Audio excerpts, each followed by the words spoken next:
வரை கியாமத்து வரை அந்த ரத்தம் எங்கெல்லாம் போகிறதோ அந்த ரசூலுடைய குடும்பத்தை சார்ந்த சையது வம்சம், ஷா வம்சம், தங்கள் வம்சம் என்று சொல்கிறோம் அல்லவா, அந்த குடும்பத்துக்கு சகாத்து ஹராம்னு சொன்னாங்க ஸல்லல்லாஹு அலைஹி வஸல்லம். சகாத்து ஹராம். அவங்க ஏழையா இருந்தாலும் வாங்கக்கூடாது. ஏன் தெரியுங்களா?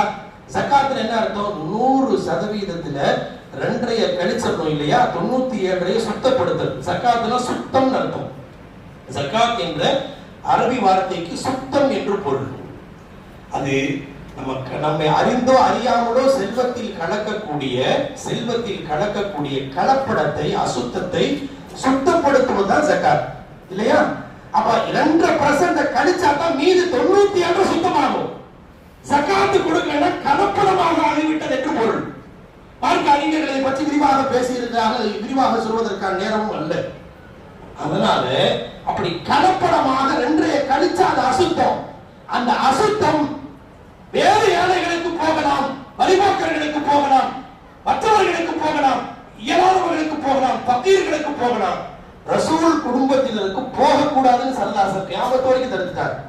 என்னுடைய குடும்பத்தினர் கியாமத் வரை அகல வைத்துக்கிறார்கள். ஏழையாக இருந்தால் கூட பார்க்க அறிஞர்கள் சில கருத்துக்கு முரண்பாடு இருக்கலாம். ஆனால் பெரும்பான்மையுடைய கருத்து ரசூல் ஸல்லல்லாஹு அலைஹி வஸல்லம் சொல்லிட்டாங்க, என்னுடைய உம்மத்து கியாமத் வரைக்கும் சகாத்து ஹராம், சகாத்து கொடுக்க கூடாது. ஏன்னா அந்த அசுத்தம் என்னுடைய ரத்தம் யார் வயிற்றில் கலக்கிறதோ அவர்கள் வயிற்றுல போய் இந்த ஜகாத்தினுடைய அசுத்தம் கலந்துடக்கூடாதுன்னு ஸல்லல்லாஹு அலைஹி வஸல்லம்.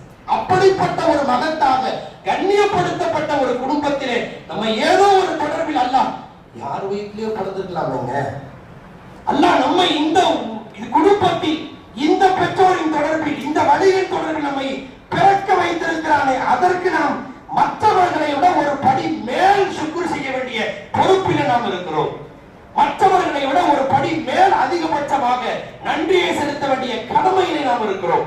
ஒரு விஷயத்தை நாம் நினைவில் வைக்க வேண்டும். சாதாரண மனிதர் செய்யக்கூடிய சிறு தவறுகள் கூட சில சமயம் கவனிக்கப்படாது. கண்ணியமிக்கவர்கள் செய்யக்கூடிய தவறுகள் அது பெரிதுபடுத்தப்படும். நபி ஸல்லல்லாஹு அலைஹி வஸல்லம் குடும்பத்தில் இருக்க அல்லாஹ் என்ன சொல்றான்? நீங்க மத்தவங்க தப்பு செஞ்சா ஒண்ணுன்னா உங்களுக்கு 2ங்கறான் அல்லாஹ். மையாத்தி மின் குட்ட பிஃபாஹிஷத்தின் முபையினா யுதாஃப் லஹல் அதாப். மற்றவர்களுக்கு 1 என்றால் ஒரு தவறுக்கு உங்களுக்கு இரட்டிப்பு தண்டனை. ஏன்னா நீங்க ரசூலுடைய நெருக்கத்தை பெற்ற பெருமக்கள். ரத்தம் ஓடுகிறது, அதற்கு அப்படி ஒரு வாய்ப்பை அல்லாஹ் ஏற்படுத்தி தந்திருக்கிறார். எனவே புனிதம் மிக்க ஒரு குடும்பத்திலே நம்மை அல்லாஹ் ஏதோ ஒரு தொடர்பிலே அல்லாஹ் நம்மை கொண்டு வந்து சேர்த்து இருப்பதால் மஸ்ஜிதின் பொறுப்பாளருக்கும் தர்காவின் பொறுப்பாளர்களுக்கும் இந்த பள்ளியின் தொடர்பில் இருக்கிற அந்த ஷாஹா குடும்பத்திற்குமான சில செய்தியாய் அவர்களை